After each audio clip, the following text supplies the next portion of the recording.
In the previous class, we discussed about some important concept, isn't it? What is resultant force, what is torque, what is couple, and what is moment of a couple, isn't it? Just recapitulate the definition. Listen. So first one, resultant force. Resultant force is known as net force. That means multiple forces can be represented by a single force. So if the resultant force 0 means that the body is said to be in equilibrium condition. That is, such forces are called balanced forces. If the resultant force is not equal to 0, that means unbalanced force. Okay. Next one, torque. Torque is known as tau. Okay.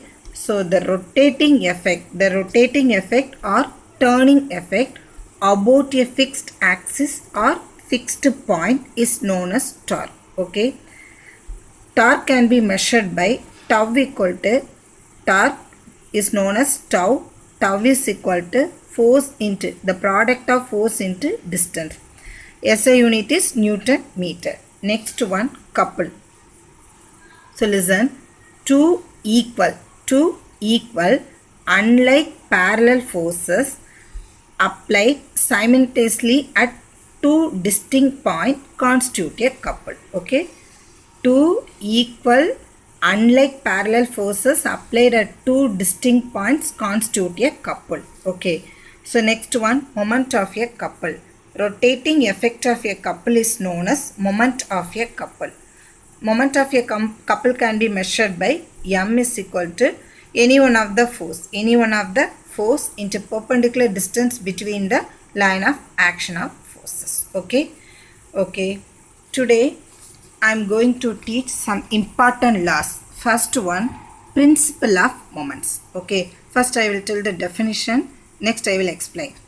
When a body is in equilibrium, the sum of the clockwise moments is equal to the sum of the anti-clockwise moment about a turning point. Okay, that is pivot. Listen, that is sum of the clockwise moment is equal to the sum of the anti-clockwise moment. Already you know the formula, moment of the force, that is force into distance. Okay, so that is F1 into D1, F2 into D2. Listen, here two forces are there, F1, F2. The F1 force produce anti-clockwise moment at a distance D1 from the pivot P. Meanwhile, the F2 force produce clockwise moment at a distance D2 from a point P. Okay. So according to the principle of moment, sum of the clockwise moment is equal to sum of the anti-clockwise moment. Okay. This can be explained by simple example. Consider this one as seesaw. Okay. In the seesaw, two persons are sitting, A, B.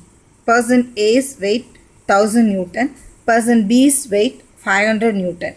That means F1, F2. Okay. Both persons are sitting on the seesaw and experience a downward force.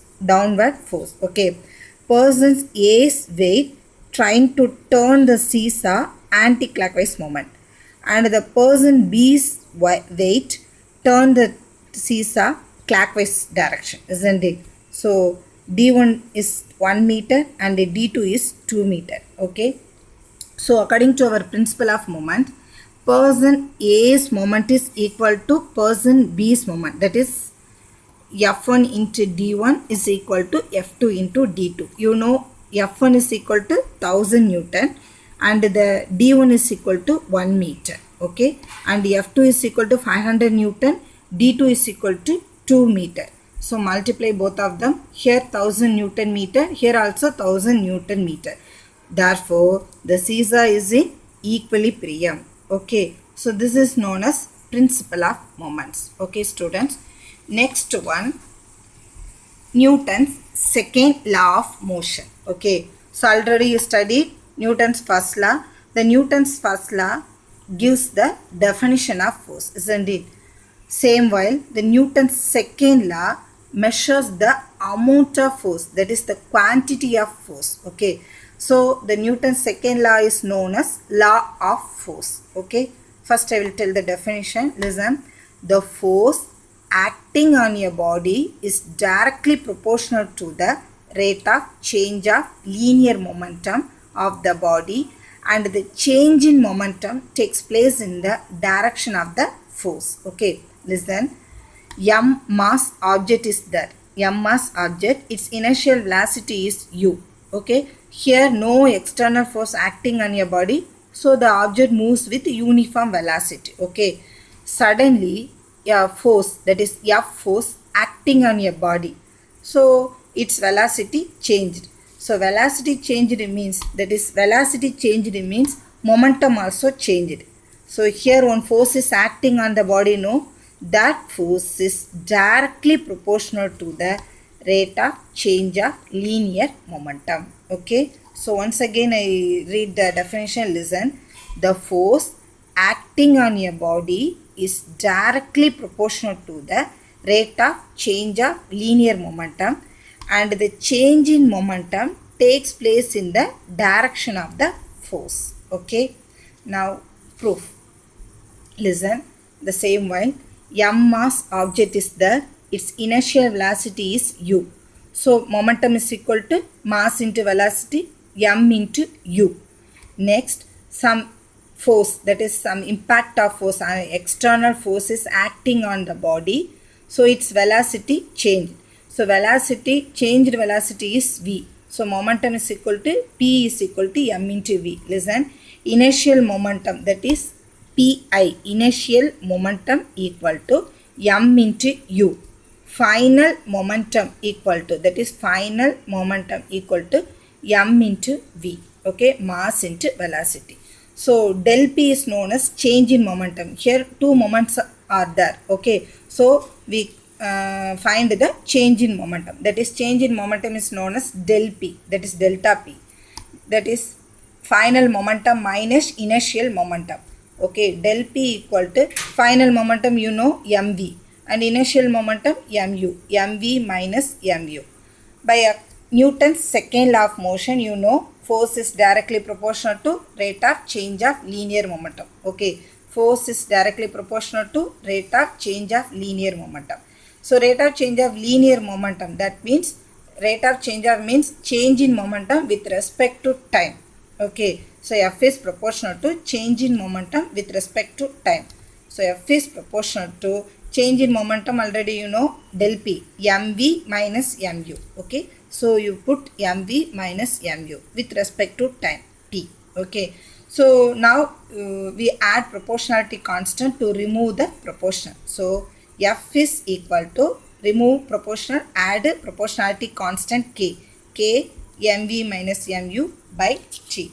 Okay, so F is equal to k m, take m as common, v minus u by t.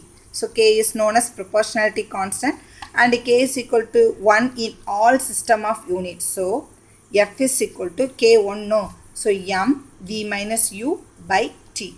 So you know, acceleration, that means change in velocity with respect to time is known as acceleration. Here look at the formula, v minus u. What is v minus u? That is change in velocity, and by t, that is with respect to time, that means that is acceleration. So you put F is equal to m and a. So we get force is equal to mass into acceleration. So what you understand this one, force is required to produce the acceleration of your body. Okay, so meanwhile it is in uniform circular motion. Consider it is a uniform circular motion means, so the magnitude of velocity is constant because it is uniform circular motion. So the magnitude of velocity constant, but the direction of velocity changes at every point, each point its direction changes, isn't it? Here its direction is there, here the velocity direction is here, here the velocity direction is here. So direction of velocity is not constant. So velocity is not constant, velocity, change in velocity causes acceleration. So this acceleration is produced along the radius, This is known as centripetal acceleration. Okay, so the force which produces this acceleration is called centripetal acceleration.